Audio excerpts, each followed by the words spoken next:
If you're in your early 20s or 30s and you're even thinking about buying a home, or you feel like you should be thinking about it, but you don't even know where to start, then this video is for you. When I'm talking to other young adults, the feedback that I'm getting is that they're feeling behind, they're feeling confused, and they're quietly or loudly stressing about housing. And the truth is, I don't think that we need more pressure. I think what we need is more clarity. So today I'm going to walk you through what buying in Durham Region actually looks like for young adults and first-time home buyers. And we're going to go over the parts that I feel people don't really provide too much clarity on. By the way, if you want more guidance on Durham Region real estate, subscribe below. Okay, so first thing I want to touch on is that you're not behind. And let's start here because this matters. A lot of young adults feel like they've missed the boat. You know, your parents bought earlier, you're seeing people posting their keys online. Social media just makes it feel like everybody's got it figured out. There is no universal timeline. Buying isn't about age, it's about readiness, information, and the support that you have. And guess what? If you're asking questions, you're not late, you're preparing, okay? And that's what we're trying to do here. And I commend you for that. Okay. Next, let's talk about what first-time home buyers in Durham Region are actually buying.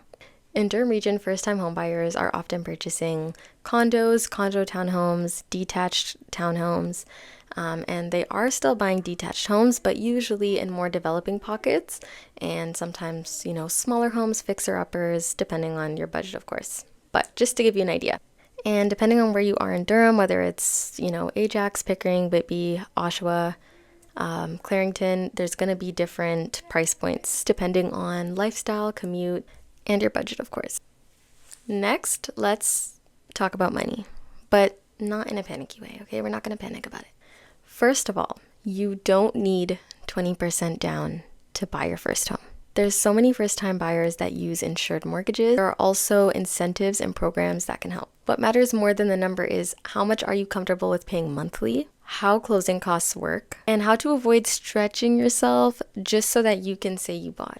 You want buying to support your lifestyle and your future and your goals. You don't want to feel like it's holding you back or you have to hold your breath every month.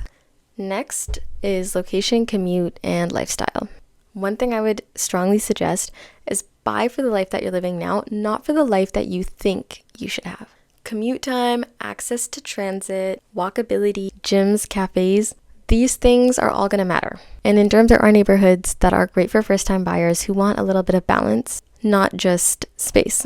And sometimes the neighborhood matters more than the size of the home. Next, don't fall into the renting or buying thing. Step back from that and think about your lifestyle.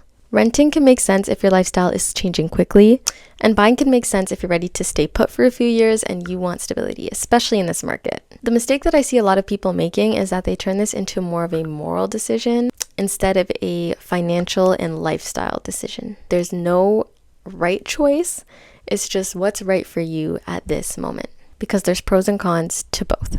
Now, here's the part that a lot of people don't talk about. Buying your first home is emotional, okay? You're going to feel excited, you're going to be proud, but you're also going to be feeling overwhelmed.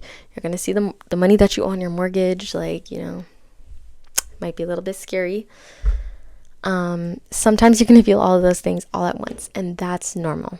You don't need to know everything before you start, but what you do need to do is just align yourself with the right professionals, the right team.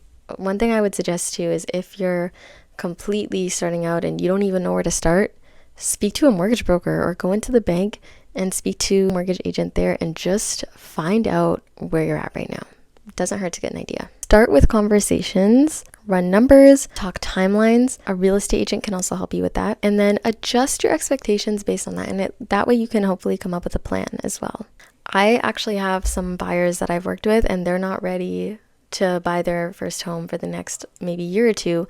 But what we do is we get together and just talk about, okay, where are you right now? Where are you hoping to be?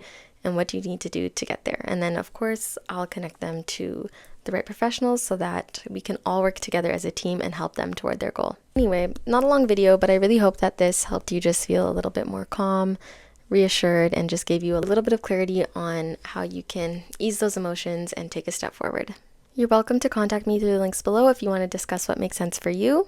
And if you want honest, beginner-friendly real estate advice for Durham Region, please subscribe to my channel. I'll be posting at least once a week.